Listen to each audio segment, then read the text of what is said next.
Hi everyone, good evening, and welcome to everybody on the YouTube channel, those who are watching the live stream, those who are joining us live on the Zoom webinar platform. Welcome to everybody, and of course, welcome to John, who is going to lead, John Mattison, who's going to lead the seminar again. It's the third in the series. We've had two so far.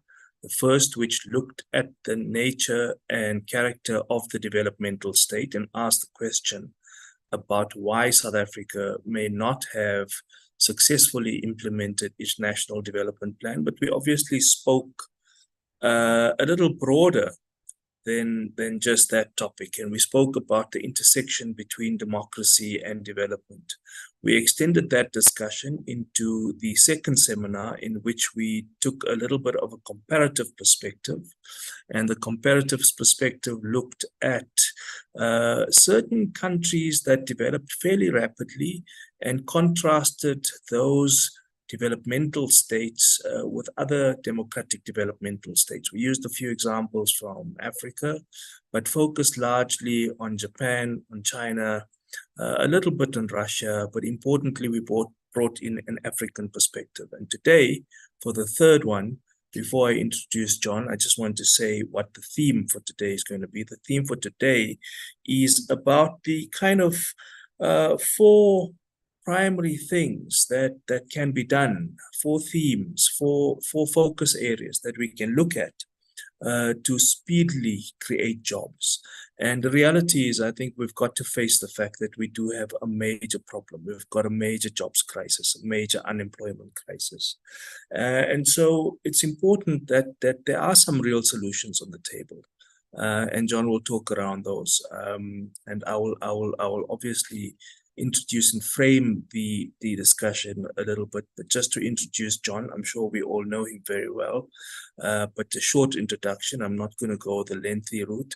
John, as we all know, is a veteran journalist. He's worked, started off working at the Rand Daily Mail, what was then the Rand Daily Mail. It was an anti-apartheid newspaper. John was singled out for being barred for entry to parliament because he refused to reveal sources when he covered the Muldergate scandal all that way back then. But John is subsequently then also went to the University of Chicago, where he spent a couple more years looking at developmental states and making some comparative research on a fellowship while he was there at the University of Chicago. And some of that we touched on in previous webinars, but we will do so again in the future. I'm sure some of those lessons will be talked about today. But, you know, one of John's not claim to fame, but one of the things that he did illustriously is prepared President Mandela when he was released from prison to handle television, radio and media interviews. And then, of course, John worked in a policy sector, looking at the media, diversification of the media and so on. He had stints overseas in Afghanistan, amongst other places. But many other international postings, including in Washington, where he again focused on the media, but also on developmental states, on development generally, and so on. And I think also edited several and contributed to several major media publications, but also produced two books. One of them being Cyril's Choices, which is the most recent one. And the one before that was looking at the South Africa and called God, Spies and Lies, and looked at South Africa and the nature and character of the transition towards development and so on. And today, of course, John wants to focus, and we're going to focus specifically on looking at the question of jobs. And so what are the four things that can be done? We've got some real solutions on the table. What is it that John knows? What is it that is out there that government is not actually implementing, which they could implement? How is it that he might have some answers, but they seemingly don't seem to do so? One of the questions I asked previously, John, just to throw the cat amongst the pigeons again, like we did the last time, is I know you're going to talk about these four themes, these four thematic areas.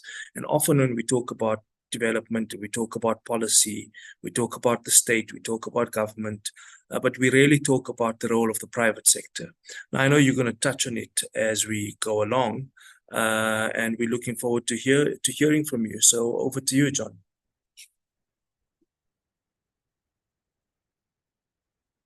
You're muted, John. Just unmute yourself. That's better. Thanks very much, Ibrahim, and good evening, everyone. Welcome. Thanks for coming in on 7 o'clock in the evening. So tonight's talk is really about the secret sauce for job creation. If you followed recent news, you'll have seen the desperate urgency we have to turn South Africa around. Today, there are reports of mining layoffs, and there's a report that the ANC has asked Anglo-American to delay retrenching mine workers till after the election.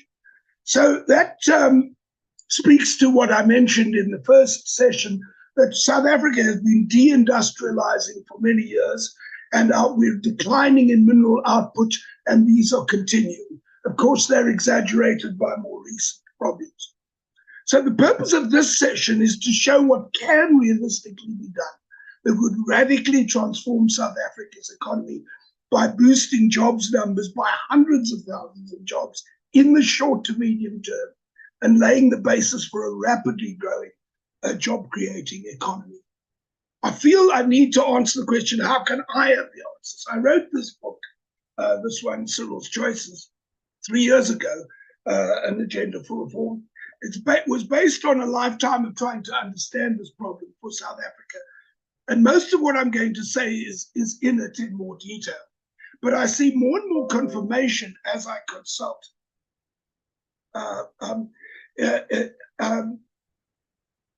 In fact, you may have seen there's a Harvard study released this week by the Venezuelan professor who was consulted first by Trevor Manuel as finance minister.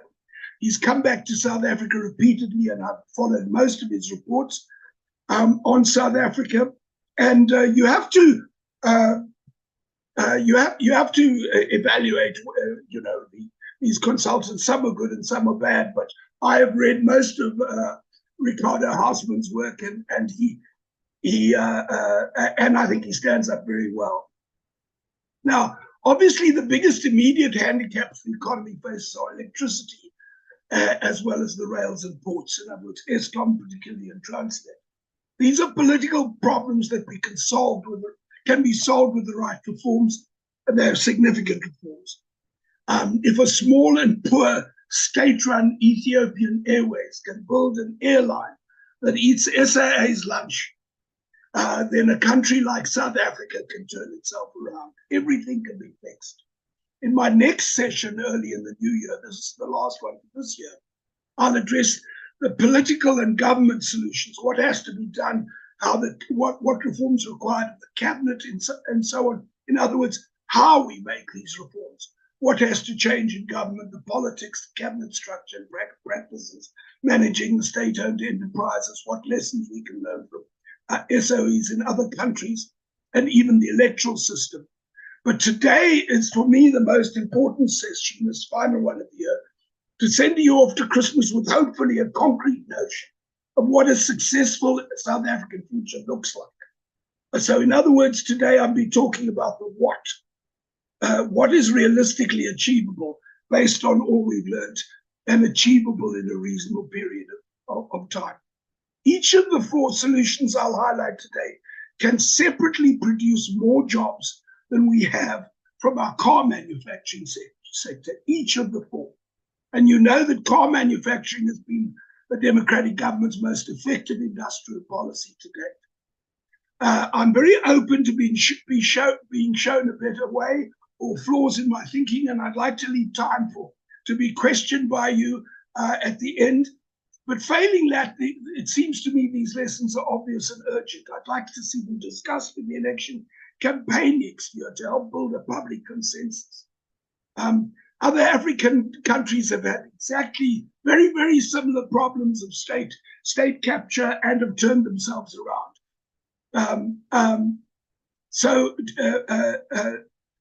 Yeah, together these proposals provide for large-scale job creation at all levels, for young entry-level university graduates, for people leaving school with a matric, for people who are less skilled, and for those living in rural areas as well as townships and cities. So if what I'm saying sounds too good to be true, too obvious, so that you think others would have done it if it was so obvious, please question me vigorously at the end. If I'm able to satisfy your doubts, I hope you'll find ways to bring up these ideas in your political lives, your activism, work in civil society, political parties, and professional associations. Because without a groundswell of public pressure, the next government will not act. That's the democratic lesson of these last years. It's the reality of democracy. Now, as I said, South Africa is not the first African state to go into a hole after liberation. In fact, many did. We're not even the only ones to experience state capture. For me, the only difference has been from state to state is in how long it takes for a country to galvanize politically to get out of it. To give just one example, Kenya did poorly for quite a while, particularly under President Moi, the second president. The country was routinely called a kleptocracy. Effectively, a lot of similarities to our form of state capture, and growth was minimal. But in 2002, under a new government, there was a certain amount of political consensus that was critical. And under President Kibaki, things took off. Growth and job creation have been substantial ever since 2002. Of course, this is not an endorsement of President Kibaki or any of the other regimes that I talk about. Corruption didn't stop, but the lives of Kenyans got distinctly better. We can do it, and we can get even better results. He did get a dramatic turnaround. So it's absolutely doable. Countries like Kenya, Ethiopia, Rwanda, and others adapted models from Asia to build growth, steadily implementing practical development plans and even exceeding many of their targets. We know South Africa's National Development Plan has 181 priorities, which is too many. Government has paid lip service, and not only have major targets not been met, but job creation, perhaps the highest priority, has gone in the opposite direction. But when you think of the political context of the time, it shouldn't be too surprising. Trevor Manuel drove the process. He was clearly Mbeki's man, but Zuma was in power, and Zuma was not committed to the difficult task of implementing it. So the NDP is a useful document in outlining a great many things that are needed. But I think it's now clear that Zuma wasn't the kind of leader to prioritize such a comprehensive transformation. The 4 priority areas for the biggest growth, the low-hanging fruit I'm going to outline, all have significant job potential, and 3 of the 4 are based on global trends that are ideally suited for South Africa. The 4th is agriculture, which has been the key to job creation and growth in successful African development plans. So the first one is the information economy. Now, as soon as I mention the information economy, I need to avoid some confusion. Don't think of this as the 4th industrial revolution. And here I want to mention a book. I never tell people not to read books, but if you read this one, read it with a long spoon. It's from the head of Davos, Klaus Schwab, and it's called the 4th Industrial Revolution. And I know that many people in politics have gone to Davos, have talked to Schwab, and come back and made speeches saying that the 4th Industrial Revolution is going to be a great job creator. Well, it's not. And I know that because I interviewed on my television show, I interviewed Professor Chilizi Mawala, who was the chair of President Ramaphosa's 4th Industrial Revolution Commission. He's a very, very, very good guy, and he really knows what he's talking about. And my first question to him was, Professor Mawala, all the politicians make speeches saying that 4IR is going to be a great job creator. But that's not true, is it? And he said, definitely not, John. It's a potential bloodbath. We really have to worry about it. So that's the first indication that a lot of what politicians are saying is not borne out by the facts. And since Mawala was chosen by the government to lead this process, and of course he's a great believer in the fourth industrial revolution, but he knows better than anyone that the fourth industrial revolution it will work for South Africa in certain niches. It can be very important. It's not something to suppress or ignore, but it's not job creating, and not on the kind of large scale I'm talking about. The second issue I'm going to raise is mining, which is now tightly linked to the third, which is the green economy, and the fourth, as I said, is agriculture. If you remember, the first night I showed a graph that South Africa had the highest unemployment in Africa. And remember, their data may not be exact, but it was still pretty indicative. That difference was primarily from agriculture. Well, often 60% of countries of job of gainfully employed in Africa are in agriculture. You may remember I said that the fastest growing economy in the world for 10 years, from 2009 to 19, was Ethiopia. And it was the most successful, and there were others. For Ethiopia, agriculture was the key. They improved agriculture with strong state support.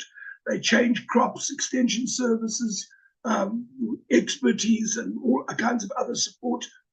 And they pulled it off. And so we've got to do this. We've got to take a look at that here as well. So just to apply the lessons that we learned from Asian experiences and so on, there's no one policy formula for every country to get them out of poverty and inequality. That's why the process must be controlled by South Africans. Foreign consultants can be of enormous value, but only if South Africans deploying them have diagnosed quite clearly the specific problem we want to help solve.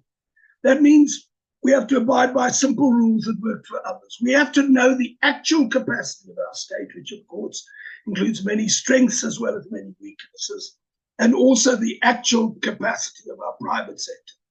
These solutions must be implemented by the South African state as it is, or can reasonably be reformed by a well-intentioned and focused government. What is required, frankly, is determined leadership. The second lesson, a key lesson that we discussed from Japan, was when either side was too strong, when the state was dominant and when the private sector was dominant, they rode roughshod over the other side, and the outcome was not the best for the country. Part of our failure, I think, in South Africa has been a result of state dominance in the same way as it was at times in Japan. The private sector, as a result, felt it had no voice on the issue that mattered to it, and as a result, the plans were not implemented. One example of that is mineral beneficiation. The ANC has been talking about mineral beneficiation as long as I can remember, I think even before 94, and yet it doesn't happen. And when you talk to business people, they generally are not enthused by it and didn't feel they were heard when it came up. I think, by the way, where we are now in South Africa, we're in the midst of a switch. And I think things are happening very rapidly in South Africa. The character of South Africa is changing considerably. I think we are in the midst of a switch from one extreme to the other, from a period of overwhelming state dominance, which led to hubris in the state, to the opposite, overwhelming state weakness, leading to private sector gaining a monopoly on power and dominance. How we manage this dynamic in the next couple of years of a weaker ANC and possible coalition governments will determine the speed and extent of it. As we discussed, rapid growth only seems to happen when neither private sector nor the state overwhelms and dominates the other, when they have to cooperate to develop market-conforming solutions that are in the wide public interest. The next point is that the solutions are sectoral. I'm not opposed to a social compact across the nation, so long as we don't think that's where the jobs get created. Successful development plans of states in Asia and in Africa focus on the sectors that they have strongest reason to believe are their best shot, the low-hanging fruit or the secret sauce. Specific lesson from Africa is about agriculture. And the next point is that policy isn't permanent. Someone asked me at an earlier thing if I agreed that we have the right policies, but we just don't implement them. And I felt uncomfortable about that. And as I thought about it, I realized that policy is not permanent. It must evolve. If you look at all the successful developmental states, they each achieve objectives within something like 5 years and then move on to the next phase with new objectives, usually going up the value chain. So for this reason, I conclude that though it's a useful starting point, it's too simple to say we have the right policies, we just don't implement. Although, of course, it is true we don't implement. And the final point I want to make before we go back to the four and discuss them in a bit more detail and why they went wrong and how to fix it. Every success story I've looked at involves the public in a patriotic mission. You might even call it economic nationalism. We need to take pride in the goods made in South Africa, hopefully by union members. Made in South Africa must become as important to us as made in China is in China, or made in India and made in America are to them. It's therefore essential that making cars, constructing buildings, building new economic sectors, blue-collar jobs are valued, and the workers who make them are admired. Many of these trades will earn them much more than the average BA graduate. On this subject, South Africa is not the first African country to turn away from technical colleges because after liberation, it was felt that people wanted the prestige of a university education. But that attitude hurts the country. Manufacturing naturally declines, and often the resource curse makes it worse. The elite finds it too easy to step into the middle class rather than do the hard work of building industries on the ground with all the inherent risks involved. To illustrate both how we went wrong, but also how fixing it is entirely achievable, I want to start with my quote for the day, which is in my book, Store's Choices, and then illustrated in practice with two examples. The quote is from Dr. Rob Davies, who was in the last weeks as Trade and Industry Minister before he retired. And I used this in my book. He said, every bent contract from state capture led to imports instead of local production.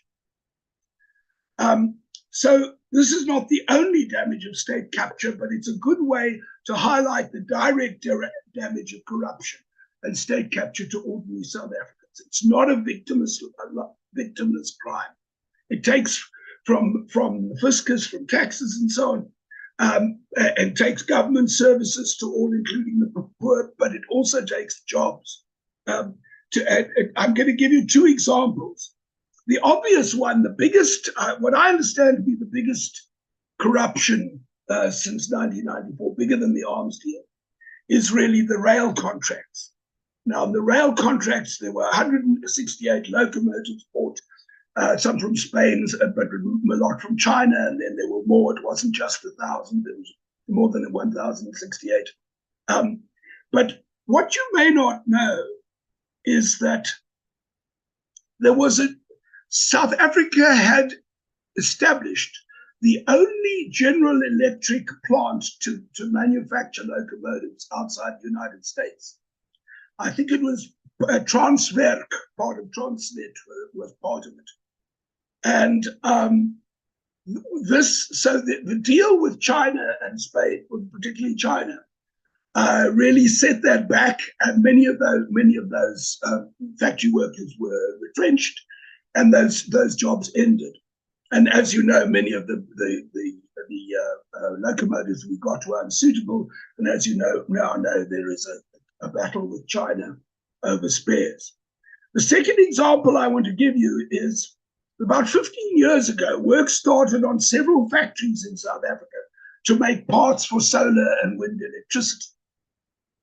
Then in 2015, Eskom stalled the solar program. There was evidence about this at the Zondo Commission.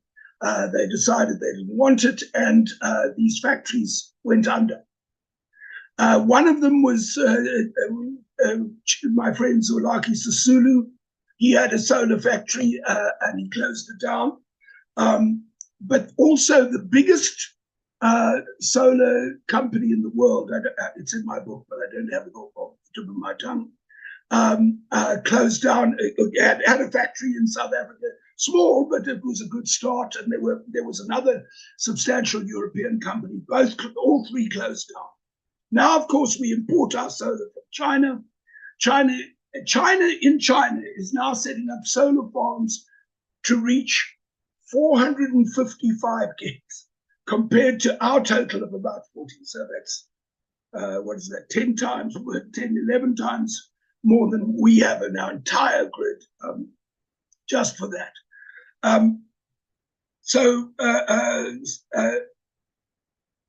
Now, both of these, China's renewable energy and global transportation, communication, and construction in South Africa, are part of the Chinese development plan, Made in China 2025. So what does this tell us about our relationship with China? Of course, the senior BRICS member. We'll come back to this next year when we have a session on South African foreign policy. I think it's the second one next year. But I just want to make 2 points. The Chinese government of today is different in some important respects from the government of Deng Xiaoping, whom I discussed with you last time. But the second point is, don't blame China. They're implementing their development plan Made in China 2025. I can assure you that when we start to make more informed demands in support of our manufacturing interests, the Chinese will understand what we're doing. That's our job, not them, not theirs. So what's the secret sauce? What are the 4 sectors? I think it's time for us to stick our necks out and to choose. To govern is to choose, and decisions must be made.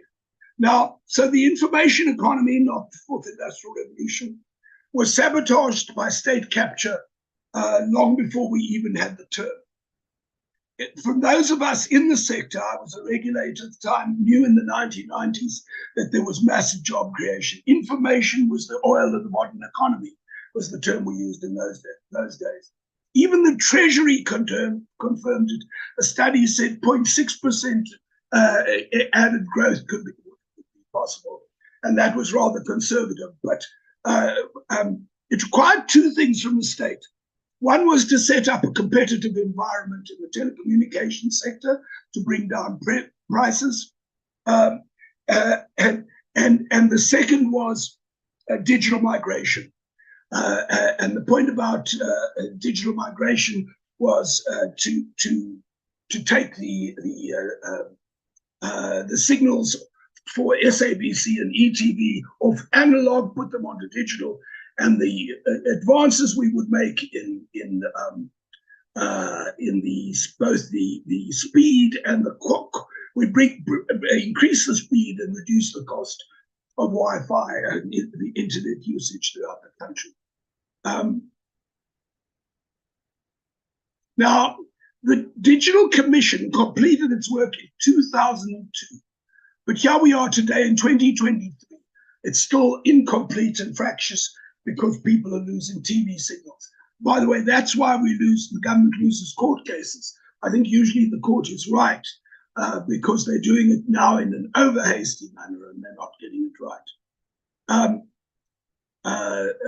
During that time, friends of mine who started new internet businesses left the country because the transmission was too expensive and too slow. Now, on the competitive environment, the state set up 2 telecommunications companies through regulation, Neotel and Cell C, the private sector, but they were set up according to government and regulatory rules. And neither has met expectations. My 2 books explain why, so I won't go into that now. But eventually, the sector was so dysfunctional But eventually, over the decades, other private sector people squeezed in and proved that our predictions were correct. In the last few years, thanks to private sector individuals and things that have been done, the sector has employed far more jobs than even in the car manufacturing industry already. By 2020, jobs created by the information economy in global business services hit 250,000. That's more than double the automotive industry. Of these 50,000 service overseas companies growing at the phenomenal rate of 24% a year. And that's just one piece of the pie, things like call centers and related activities. Now, this should have been done at least a decade or maybe even two earlier, and it still hasn't been done properly. Now, the point is that the information economy creates jobs that embrace a wide range of skills ideal for entry-level graduates as well as school leavers. They include call centers, coding, finance, legal support. Tens of thousands are employed using platforms like Uber, Airbnb, and Amazon. And these numbers represent the tip of a potentially large iceberg. They could have been achieved earlier. It should now be a mature sector. It's moving into programming and even perhaps some manufacture. So why did it go so badly wrong? Answer in a nutshell is public accountability. Frankly, none of our administrations come out particularly well, neither in the time of Mbeki or Zuma or Ramaphosa. All knew that digital migration had to happen, but it didn't. This is not a problem of being democracies. Ministers in other democracies are frequently fired for failure, but in South Africa, failure is far from a key reason for removal. Under Mbeki, there was a single minister for nearly 10 years. She talked passionately about closing the digital divide, which of course is right, but it didn't happen. The Digital Commission languished for 8 years when she left her office. It hadn't happened. Zuma did the opposite. He chopped and changed ministers. He even separated the ministry into two against the advice of the sector for obvious reasons I don't have time to go into. State capture delayed digital migration. It's in the various commission reports and in my books. Sadly, under Ramaphosa, there's also been a change of minister almost once a year. From my own encounters with them, I suspect they were each told to do it quickly, the digital migration, because in my interactions, I found it very difficult to find the space to discuss why it wasn't working and what key steps were being missed, and which led them to being stopped by the courts because many people were losing their TV service, and that could have been avoided. But there's another thing that I want to mention, which was an error in thinking. President Ramaphosa announced we would build smart cities. The first would be at the old private airport north of Johannesburg. So obviously staff were allocated to work on it. Last report I saw that it was that after about 4 years, the site remains almost untouched. But the truth is that research shows a smart city is not what's in the best interest of Black South Africans. Researchers found that smart cities increase inequality, and obviously that's not what we need. Black South Africans are taking advantage of the opportunities arising in tech to create African tech all over the country. There's considerable growth in local towns and cities, with South Africans inventing their own locally targeted uses for the new communication methods. But it would be equally valuable, in fact more valuable, to make it easier for them to move nearer where they live, Soweto, etc. This requires the small, efficient work of improving access to Wi-Fi. Private companies are starting to fill the gap. Again, government had the responsibility and set up at least one agency, the Universal Service Agency, but reading the reports, the outcomes are very poor. But private companies are starting to fill the gap in all sorts of ways, including one that I spoke to, where they're providing, even in shacks, Wi-Fi access at £5 a day. This can be done using, I think, a solar unit and a very simple technology. So the smart city, I'm afraid, is a dumb idea. By the way, the Harvard study points to this problem exactly, of people living too far from jobs and facing increasingly expensive transport costs. And they refer to it as the continuing apartheid area spatial inequality.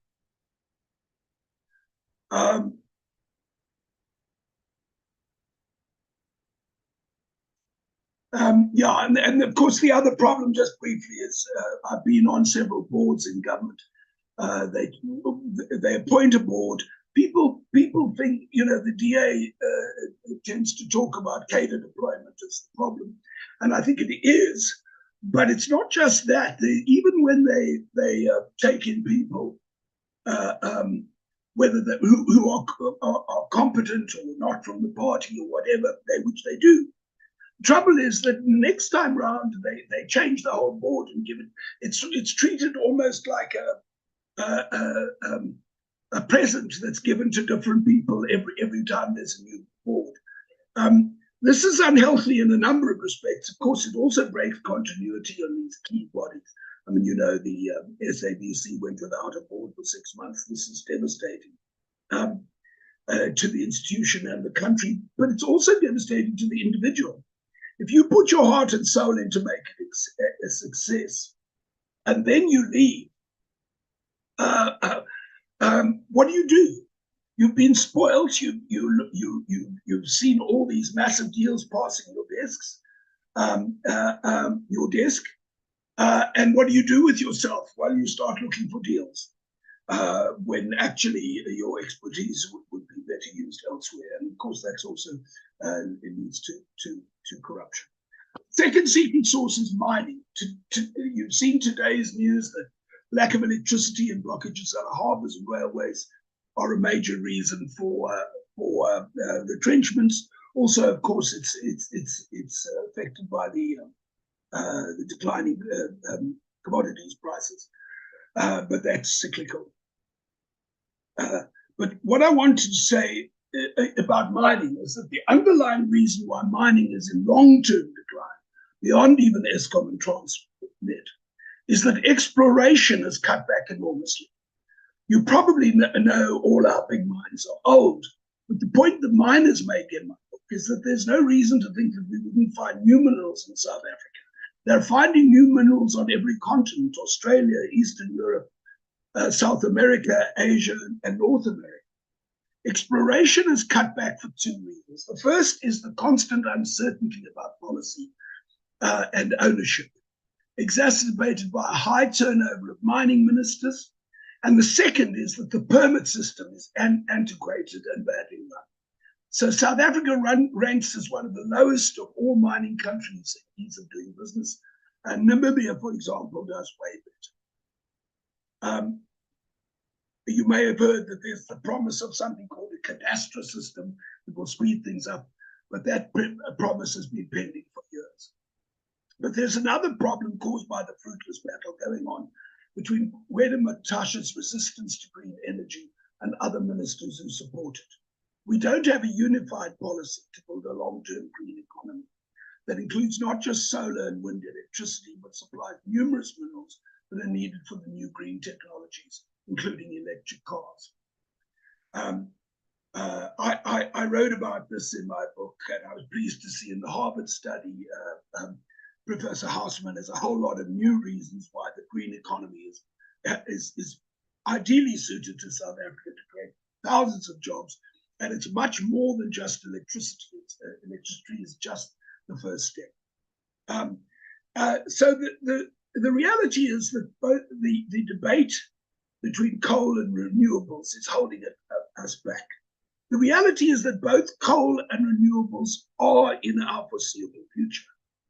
Coal will be around for many years, even though its share of the total electricity will decline.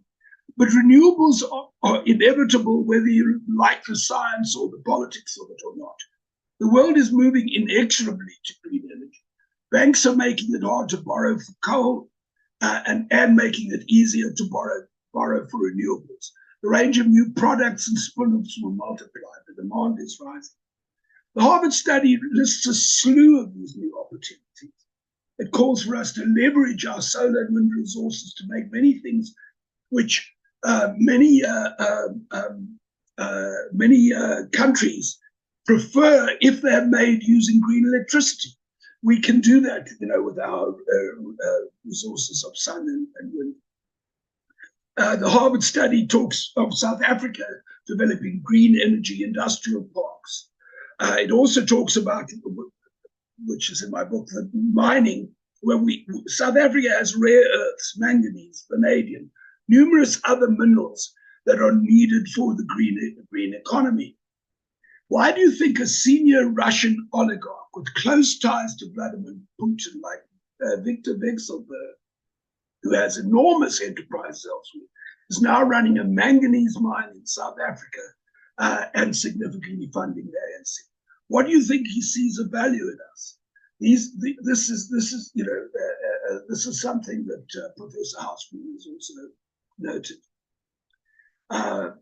Nevertheless, government is again behind the curve. The motor industry has been waiting for an updated version of the electric vehicle master plan since 2021. So I want to finish with agriculture and take time for questions. Africa's employment in almost every country is far higher than ours because of agriculture. Obviously, these are less advanced economies than ours.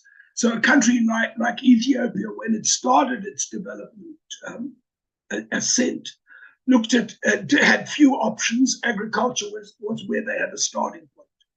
And Ethiopia built the fastest growing economy in the world from 2009 to 2019, starting with agriculture. This meant putting state resources into understanding what could be improved, better seeds, finding that there were markets for cut flowers, so it switched crops. It's built a massive export market in cut flowers and used the foreign exchange revenue to fund purchasing machines and other goods for its other new sectors. Branched into agro-processing. It already had coffee, so it set about beneficiation of coffee, implementing all sorts of techniques that had been left to Western coffee companies that used to take the raw Ethiopian coffee beans. There have been different problems with bedeviling progress in agriculture, but the one I want to give some attention to here is black smallholder farmers. South Africa has between 200,000 and 250,000 black smallholder farmers who are managing to make a living without significant state support. For me, the lesson of Africa that this is a key to growth as well as reducing inequality and creating jobs for a segment of our society that is not catered for.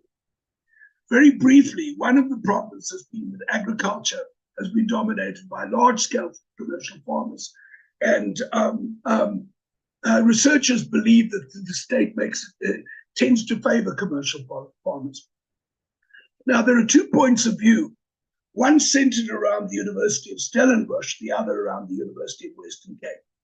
The University of Stellenbosch is for commercial farms. That view favors commercial farms. That view is favored by Wandile Sihlobo, the chief economist at the Agricultural Business Chamber. This is one of his books. He writes for Business Day. I've discussed it with him. He favors large-scale commercial farms, but at the University of Western Cape, they argue that the potential for black smallholders is untapped, and that it would decrease inequality instead of increasing it. In researching this, I was surprised to discover some studies of small areas that have showed a very high proportion of some land reform allocations went to politically connected urban citizens for whom farming was not a primary source of income.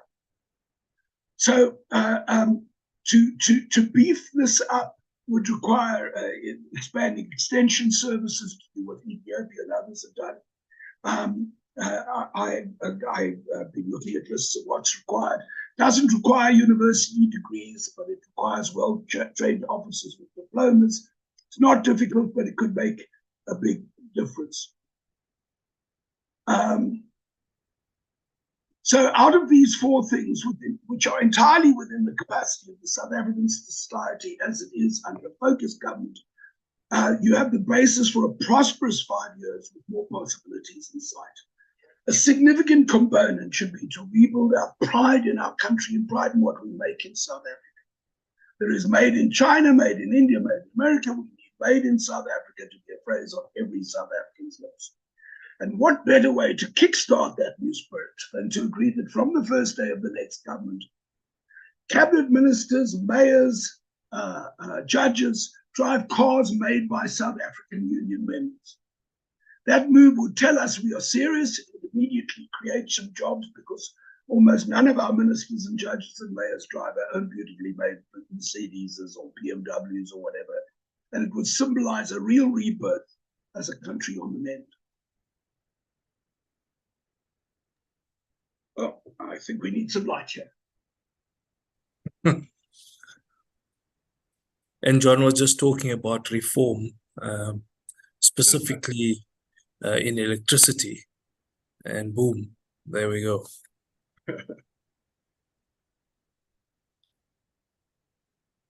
John, was that your concluding point? Yes. I'm stopping there. I want to give time for people to tell me why I'm wrong.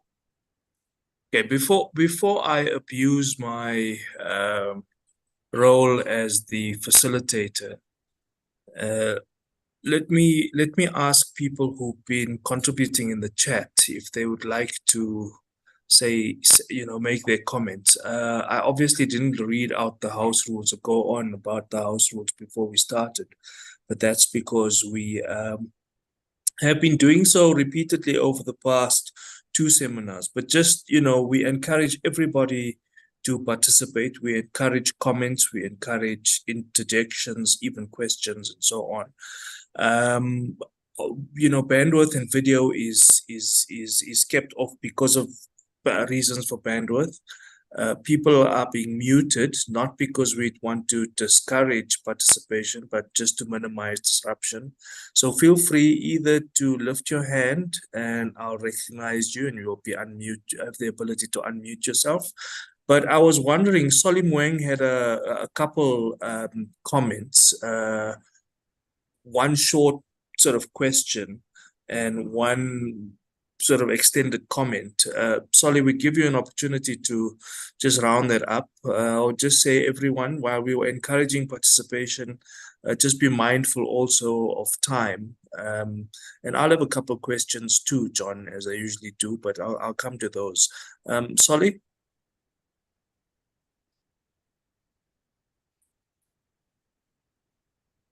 I think he's muted.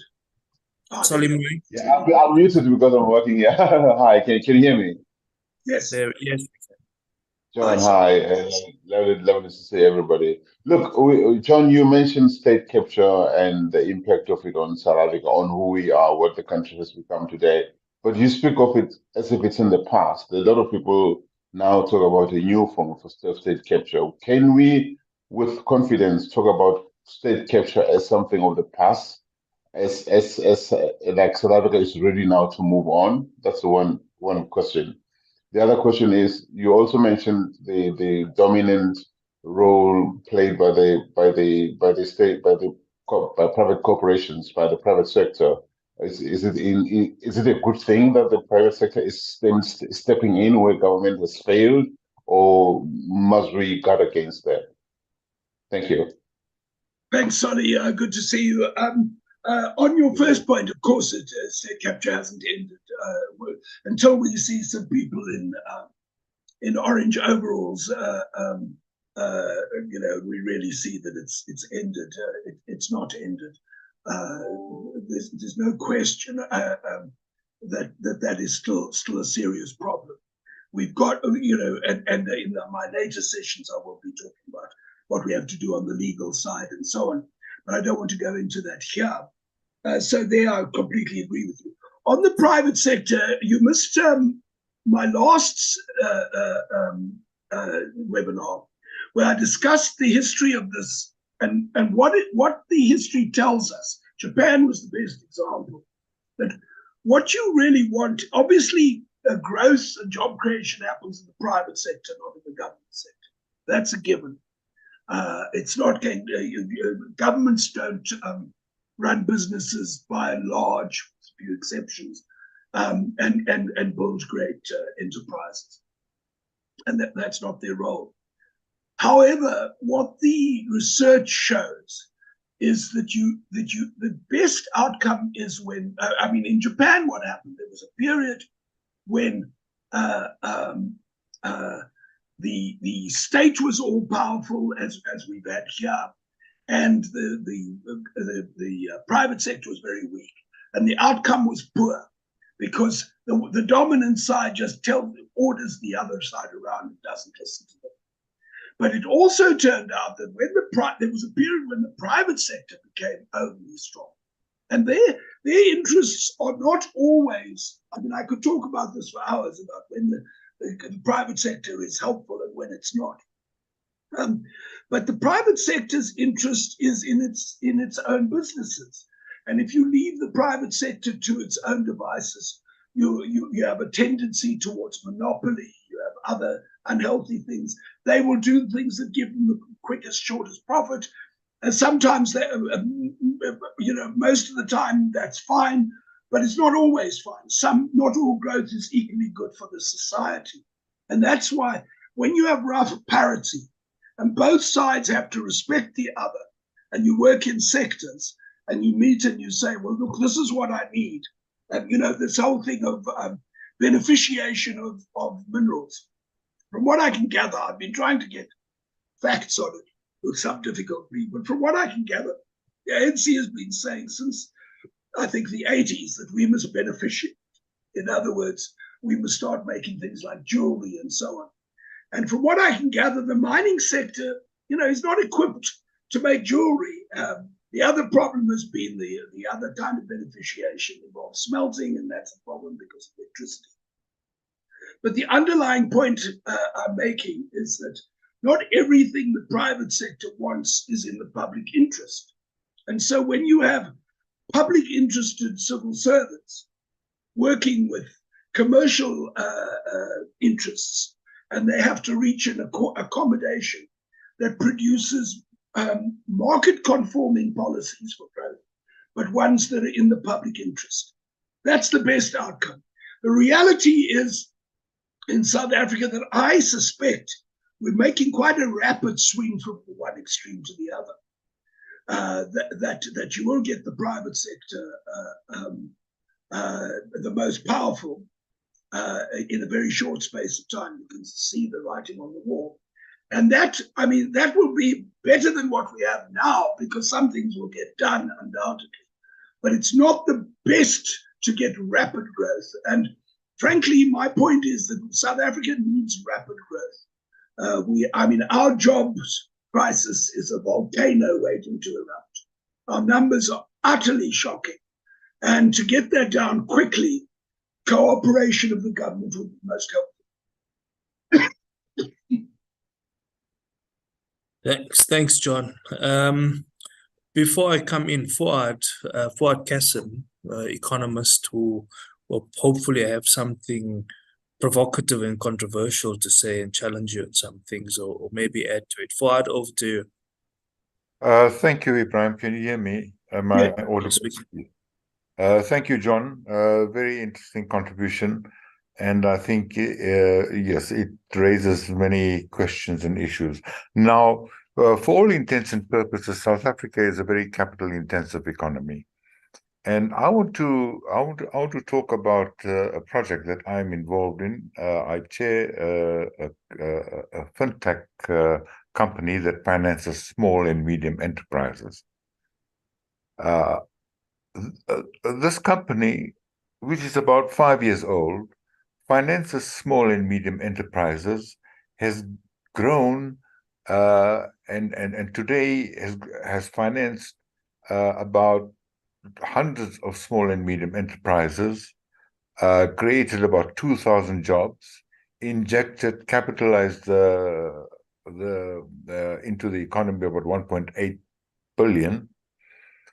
And that for me is a model of how we use modern technology, the digital economy, to create jobs.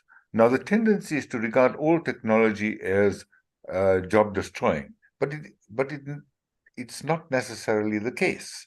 In this case, because small and medium enterprises don't have access to finance, this company, and I don't want to do a commercial here, so I won't mention the name, but what it does, it finances small and medium enterprises without collateral, without track record, without security. All they require is a purchase order. And we finance companies from anything from 2,500 to 5 million. So, in conclusion, what I want to say that it's how we use technology, how we deploy technology, and modern technology in that way can enhance job growth.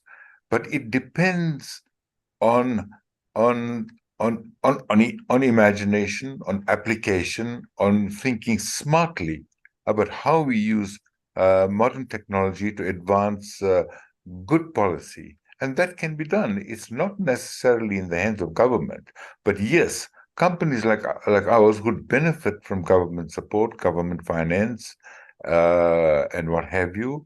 But there is a possibility to create jobs, and that is jobs from the bottom up. That is creating growth from the bottom up, and not simply relying on growth on a top-down approach.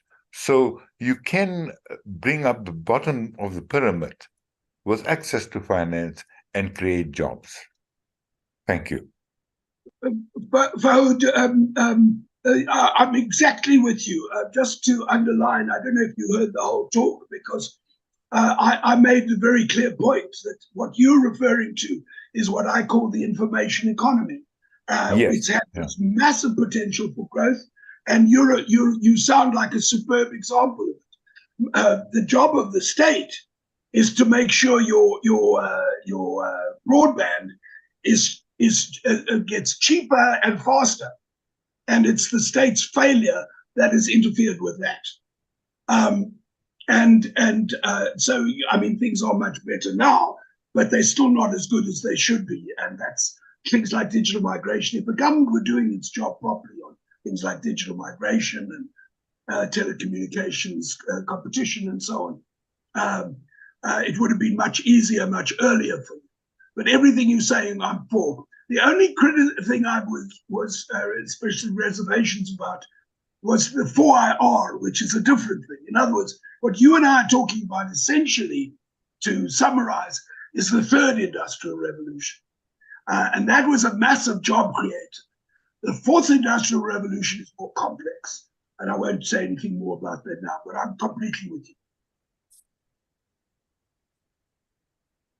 Thanks, John. I am recognizing Daryl Swanepoel. I'll come to Daryl in a moment. Daryl, before I ask you to come in, I just want to, for a moment, take a pause here and, latching on from Fuad and John's comments, say, I mean, you start off, John, talking about 3IR, well, 4IR, 3IR, which can be job creating, 4IR, which kind of brings in innovation, perhaps is not as job creating as 3IR, but irrespective, 4 or 3. I mean, we can't even get right the first industrial revolution. We have unreliable electricity. A couple months ago, I was asked by Parliament to go and talk at a seminar on how Parliament can leverage the 4IR to improve lawmaking oversight and participation. And my first opening slide was, well, if I can't do a webinar with you uninterrupted for an hour. What on earth are you talking about? And there we go. Um, there you go. This is exactly what I was talking about. And then if you have policy reform on the agenda, you have a member of cabinet uh, who stonewalled the fact that reform is necessary. And this kind of also latches on to a comment that Rolf Pretorius is making in the chat, and I'll ask Rolf to come in after I give Daryl an opportunity.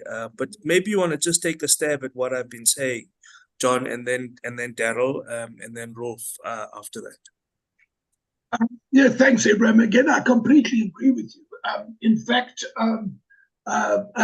before I got on here, I've been trying to find something that was in on a government site, and I can't find it. They got a consulting firm to do a study which claimed that 4IR was going to create jobs, and they've taken it off. And I don't know if that's because they realized that they should never have had it in the first place. But the point was that these studies, when you come in and you just parachute someone in and say, tell us how we make 4IR work brilliantly. This study done for government did not go into why 3IR hadn't been completed. So to say, and 3IR and 4IR are linked, so without getting technical, the fact is that you can't have we just go to the latest fad. That's why I mentioned this Davos book by Klaus Schwab. You know, you go to Davos and people are all talking about 4IR. 4IR has all sorts of applications in the first world. It has some applications for us, but it's not where our primary focus should be. Our primary focus should be to go back and find the things we got wrong and fix them.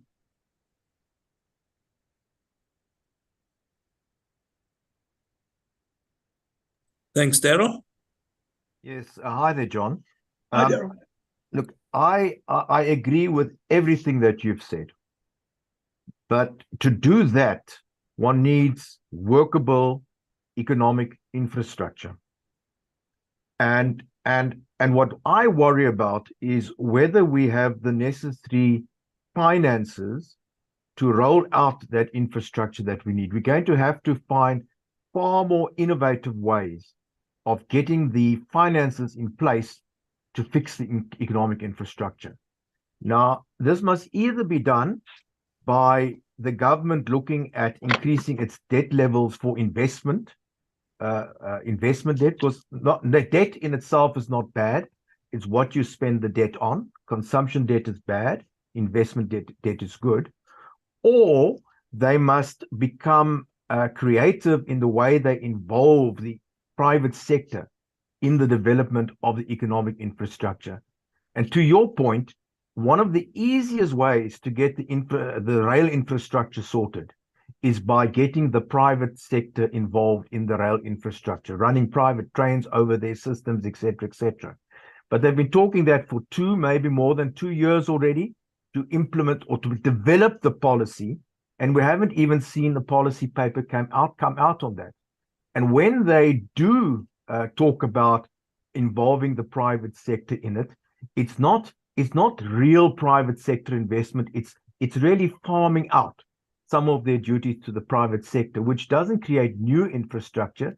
It just enhances the existing infrastructure. So I agree with everything you say, but for that we need economic infrastructure, and we really need to be innovative how we roll it out fast enough to keep up with the initiatives that you're proposing. Thanks, Daryl. Well, I mean, I think I agree with pretty much all of that. I would make a few points. I mean, I'm very much tied in what I'm dealing with from my experiences in government as well as from my reading of other countries, that you can't suggest a new state bank if you can't run the things you have already. So my proposals here are all modest in their cost to government. Fixing digital migration requires a properly workable operation. It doesn't require tremendous skills. The skills are available.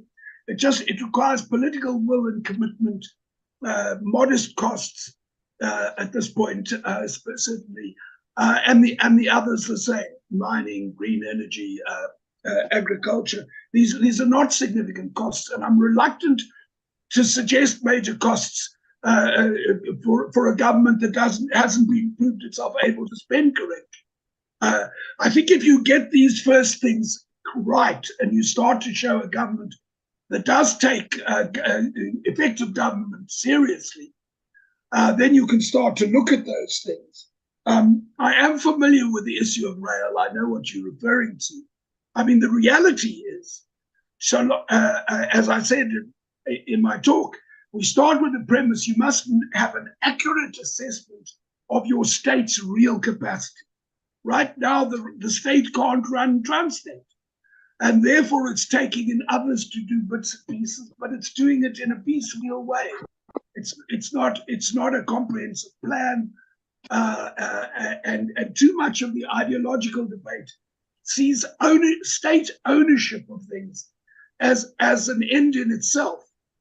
Whereas in developmental states, even including China, they don't care nearly so much about owning things. I mean, they've privatized slowly and steadily. They haven't done it comprehensively, but they don't see ownership as the primary thing. Our government sees ownership as much more of a big deal than it really is.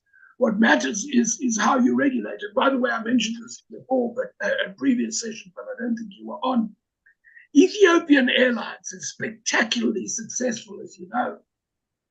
Ethiopian Airlines is state-owned. But what they did differently from South Africa is the government said, we're too poor to fund the state Ethiopian Airlines. If you go under, you're gone. We're not going to bail you out. On the other hand, since you have total responsibility, we're not going to interfere. So even though Ethiopia is not a perfect democracy, the state has said, you run it, put it in the hands of aviation experts, you run it. If it survives, you all have a living for the rest of your lives. If it fails, it's gone. And of course, we do the opposite. We have maximum political interference, and then we bail it out regularly. So, I've started from where we are. Funding is much more needed, but I'd like to see us prove we can handle funding well before I start recommending massive funding increases. Just on the question of infrastructure, and John, you touched on the question of Transnet. I mean, you were earlier talking about agriculture, perhaps some of the beneficiation stuff, and so on. And then you were talking in a previous seminar about some level of protectionism which is required to stimulate infant industry and so on. Now we can do all of those things, and particularly if you want to export. But I mean, to your point, how do you export if you can't get the stuff out the harbor, or you can't get the stuff flown out? Well, obviously that's key. As in the next session in the new year, I'm going to talk about what it'll take to fix the SOEs, the cabinet, all of these things. I mean, I think it's Rolf who's referred to the issue of democracy. Is democracy an ideal system? Well, as you know, Churchill said the worst system of government, except of course for all the others. But the reality is, our democracy isn't the same as everybody else's. The reality is that many democracies do have joint cabinet responsibility. You sit in a cabinet meeting, you fight it out, and you come out united. Our democracy, in terms of cabinet responsibility, is dysfunctional. And it can be functional even in a democracy. And that's obviously what I'm pushing for. Well, two things, just to follow on this point. I see Pumla Williams has made a comment in the chat, particularly related to the political point. And I wonder if Pumla can be unmuted, and perhaps Pumla wants to extend the point or just make it a little more pointedly. And Paul Hoffman also I think should be unmuted. Paul was talking about corruption. What's the extent to which, Paul, you want to suggest ways in which corruption are retarding? I mean, obviously we know the obvious stuff, but perhaps just the two of them would be unmuted, and then I'll give Rolf an opportunity after that. Pumla? Who's first? Okay, Pumla, fine. Can I speak to Paul? Go for it, Pumla. Okay, thank you very much. Thank you very much to John and the Defend Our Democracy for this conversation. I think the point I was making, John, is that, you know, part of the paralysis, and maybe I want to coin it to be corruption, that you have politicians that come from the same political party that is meant to have designed and adopted those policies. But when they come into power, when there's a change of guard, another one comes and he wants to change direction for no apparent reason, and either than to explain it, to just say, I want something also. Because I think that's part of the paralysis in government. I mean, I went through 8 politicians, and all 8 of them want to come with a different direction. And at the end of the day, we tend to speak about in a lack of capacity within the public service, but the elephant in the room is almost left and joins the choir in saying there's no capacity in government, and yet they are part of the problem. And for me, that's one aspect that I would want to also associate it with corruption. There's no other explanation to it other than to say there is corruption. Thank you very much. Thank you, Pumla, for those comments. And I agree with you from my experience. When a new minister comes in and changes the policy radically, it's often because of corruption. So I think you probably get right there. But I want to make a point that this is a failure of cabinet and joint cabinet responsibility. A cabinet is responsible for its policies. So when a new minister comes in and arbitrarily changes them, and the next one does, and the next one does, that's a sign that the cabinet is just not functioning as it's supposed to.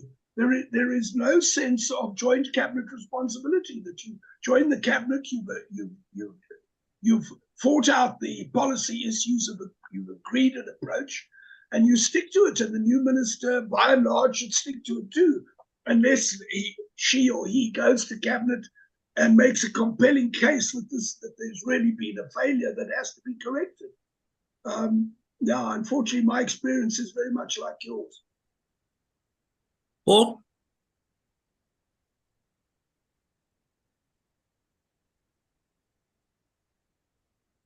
Paul?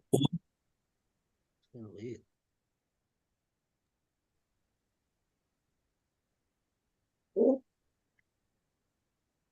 Yes, Ibrahim, Johnny is frozen on my screen, but if you can hear me, I can carry on if I can hear you. Please go ahead. I can hear you. We can hear you, Paul.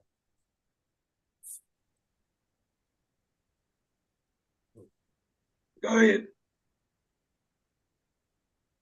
I think Paul might have some lag. Let's give Paul a moment.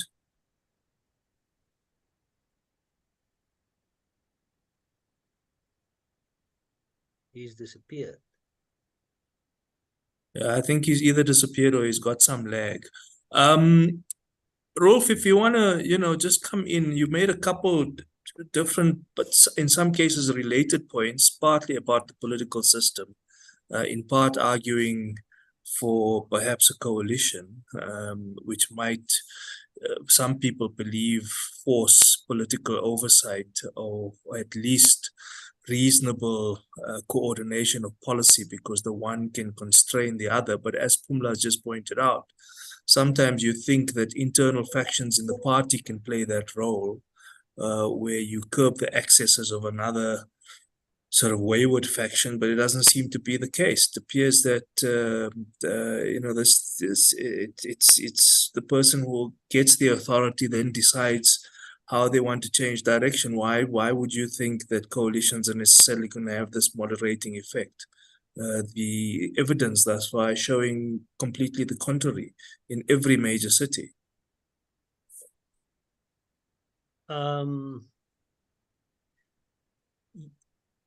You know, I think part of the problem with our ruling party at the moment is in its earlier years, at least there was some good management of all these contradictions inside the party.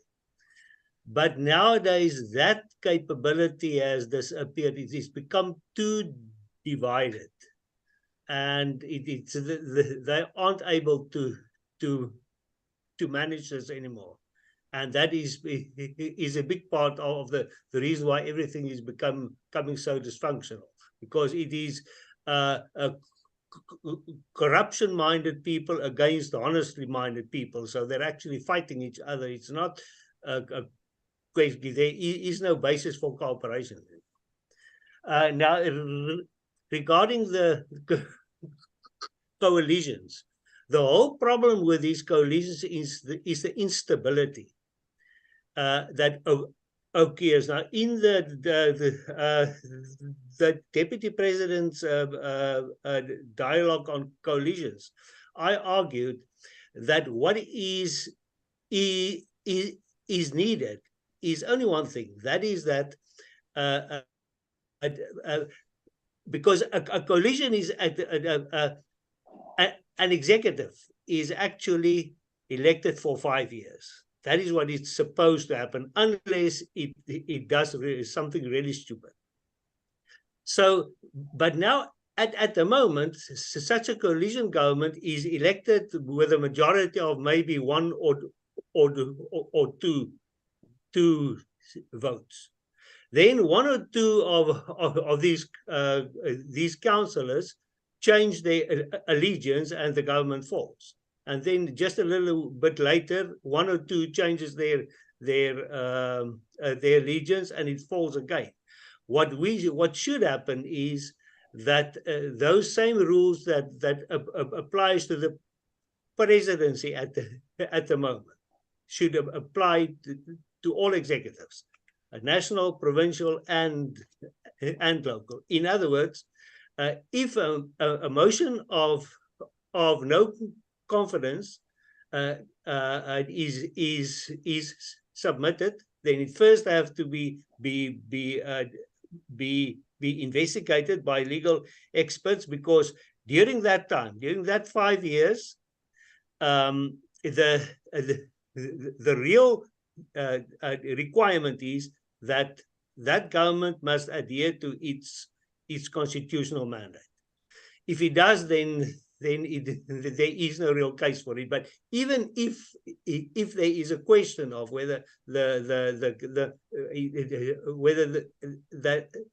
executive has violated its constitutional mandate, then the politicians must still have in order to remove that executive, there must still be a 2/3 majority vote for that. In other words, at the beginning, after the election, the executive is put in place by a normal majority. But once it is there, in the middle of its term, there is a 2/3 majority needed. Because if that happens, then none of this instability would have taken place. In fact, the only one of the coalitions that would have fallen was the one of Bongani Bobo in Quebec, because at that stage it was so clear that government was so dysfunctional that all the political parties agreed with it. There was only the EFF didn't want to. I think they abstained. That was how dire it was, and this proves my point somewhat. None of these other coalitions would have fallen. We would have had stability, and I believe that is the way to go. Then as a result of that stability, that will also help a lot for the local governments to do better. because I can't help to realize that one of the reasons why Cape Town is doing so well is because they have had stability from 2006 until now. And that's maybe part of the reason why they have been doing so well. Okay, Paul? Thank you. Should I respond first? I'm sure. I think we'll respond shortly, and then let's take Paul. But I think I'm tempted to take Paul because I'm worried that he might just disappear again. And I don't want to. Go ahead. All right. Sorry, I'm out in Stanford, and the connectivity is not what it could be. I don't know whether to blame Zoom or to blame Eskom, but perhaps both. Look, the point that I want to make is that if you want, and I think all of John's ideas are brilliant, but if you want to create a climate in which the necessary business confidence to make new investment is present, you cannot possibly get it right with the levels of corruption that we have endured in South Africa over the past years. And I'm afraid the corruption is ongoing, as Pumla suggests, and that in those circumstances, we are having a talk without confronting the elephant in the room. And the elephant in the room is the serious corruption and needs to be dealt with in this series, perhaps not tonight, but as a separate topic. We're not going to get it right while that's Paul, going on. That elephant comes up in webinar number 6. Excellent. I will be here in spades. If I can anticipate your response to the contributor who preceded me, let us not forget that since 1994, a coalition of the ANC, the SACP, and COSATU has been the governing party at national level. It has shed the UDM. It has suffered the setback of COPE, hiving off in 2008, and it has spawned the EFF, and life has still gone on. So there's been coalition politics for a long time in South Africa. That's my bit. Thank you very much for the opportunity. Thanks, Paul. Yeah, so I'm not going to say anything more about that right now. Just to the earlier questions, I'm not going to talk about the coalition issue in terms of those structures today, because that's coming up in the next one. Although I do focus more on national than local. But what I do want to say in response to you is 2 key things. One is that the rise of corruption in, at high levels in politics has gone along with a decline in competence. So it's not just that our politicians seem to be involved in a lot of corruption, but they're also less and less familiar with the jobs they're really supposed to be doing. And that leads me to the second point I'm making, which is that we are seeing these political changes and new coalitions and new political parties. What I think is missing and which is my big focus, is there's not enough focus on what they would do differently, and in terms of developed policy, more than just saying, we'll be clean, we'll protect whistleblowers and so on. The question is what the policy really would do, and you may need to make key decisions. I mean, perhaps the best minister I had was probably Pallo Jordan, and a lot of people complained about him for various reasons. But the thing is, Pallo understood the importance of the independence of the broadcaster and the broadcast regulator. And he set his policies, and every time someone tried to interfere and tried to get him to intervene as the minister, he would write a polite letter back saying, I refer you back to the relevant institution. And that was very empowering for us and enabled us to get the job done without distraction. So I think that the key thing missing in South Africa, which is my main focus, is what will these political new coalitions or new governmental institutions and parties do once they get there? Because Henry Kissinger once said, you learn how to do new things once you're in cabinet, but you don't learn the what anymore. You don't learn how to make what decisions to make. You learn how to make them, but not what to make. The decisions you make in cabinet once you're a minister matter an enormous amount. And too many of our ministers come into power. They didn't even know they were going to be in that ministry until they get the call. And they're not prepared for it, and yet they're forced to make decisions. And so even with the best will in the world, a new government is going to struggle, I think. And that what I'm really about is saying, here are a set of policies. Tell me where I'm wrong. Fight me as hard as you like, but think about what you want to achieve.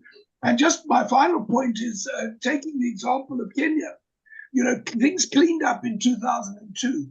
And one of the interesting things was that a certain level of consensus had developed across the political spectrum, both government and opposition, by 2002. So when the new government came in, it could take certain good decisions about building infrastructure, more long-term good policies that were aided by the fact that there was a civil society level of consensus opinion on some good, sound policies that have held them in good stead since then. Thanks, John. We're on 8:30, and I don't want to needlessly prolong this, particularly because it's our first one in the evening. But I'm going to allow one last taker, if there are any, if there is anyone who wants to really say something, a burning comment or question. I will allow an opportunity, a short one. I see there's something in the chat.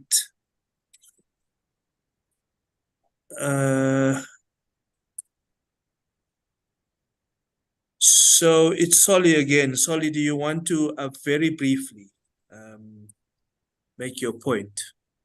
And if there's anyone else, I'll allow one more beyond Solly because he's already had a bite at the cherry, but I don't want to go for too much longer.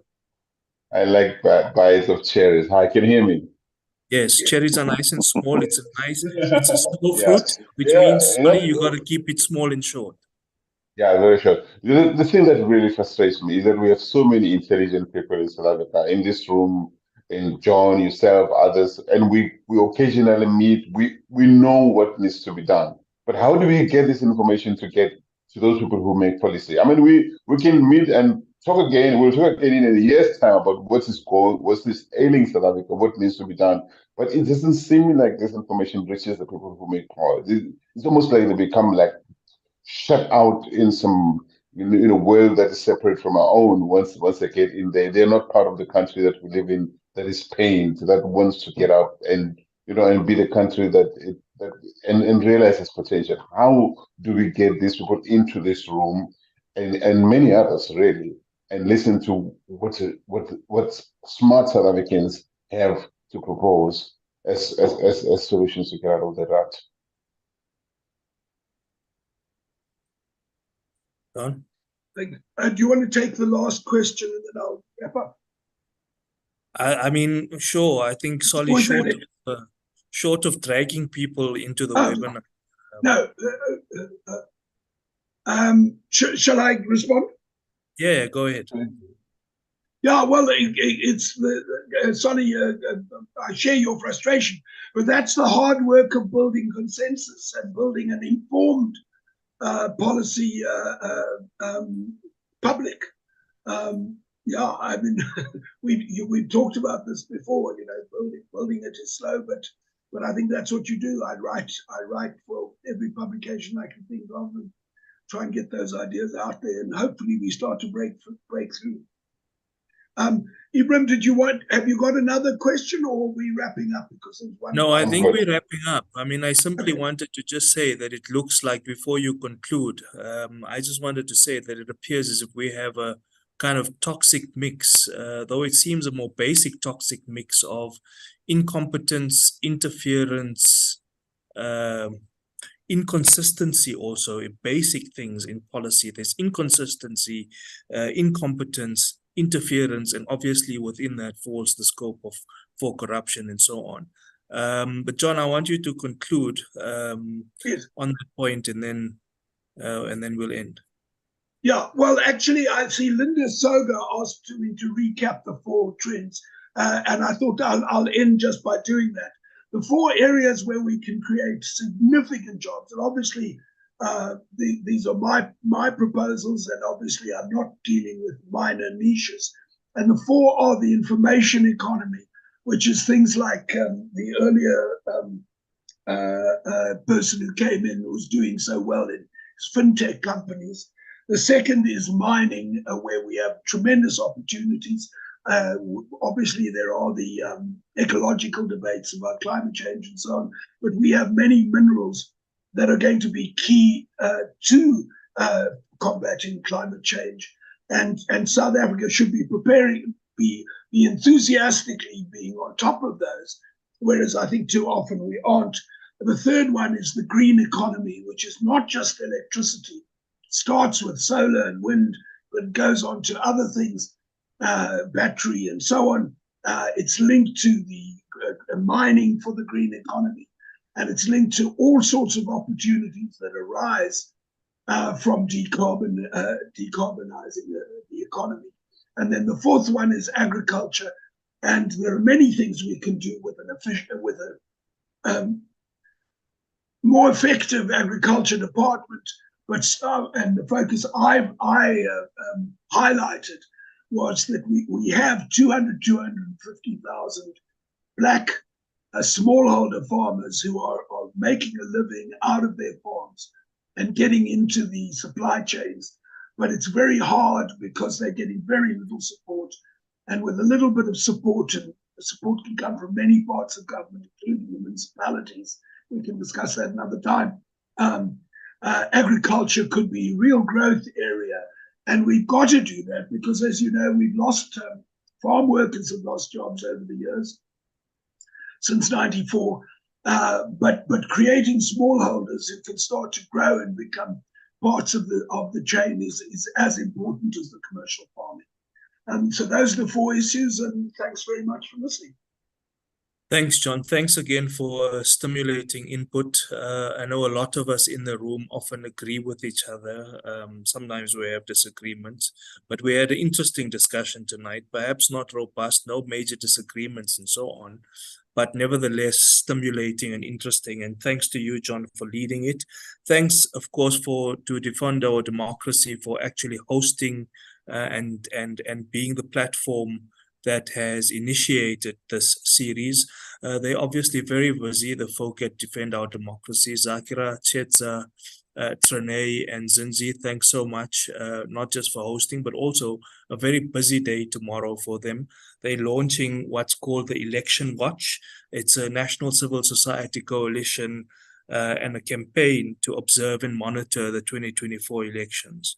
It will probably be observation, less monitoring. Monitoring requires a regulatory intervention which allows you to intervene. So this is, for the moment, perhaps the IEC will allow that, but for the moment this is a coalition which is going to, and a campaign which is going to at least observe the election. The launch is tomorrow at 10 a.m. 30th November at St. George's Anglican Church in Parktown, Johannesburg. You can get all of the details on the Defend Our Democracy socials.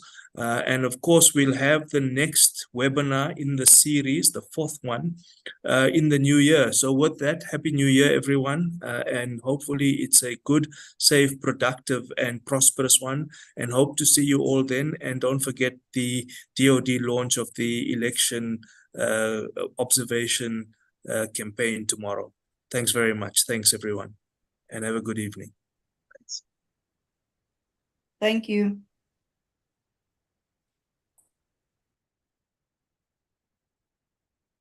Thank you. Goodbye.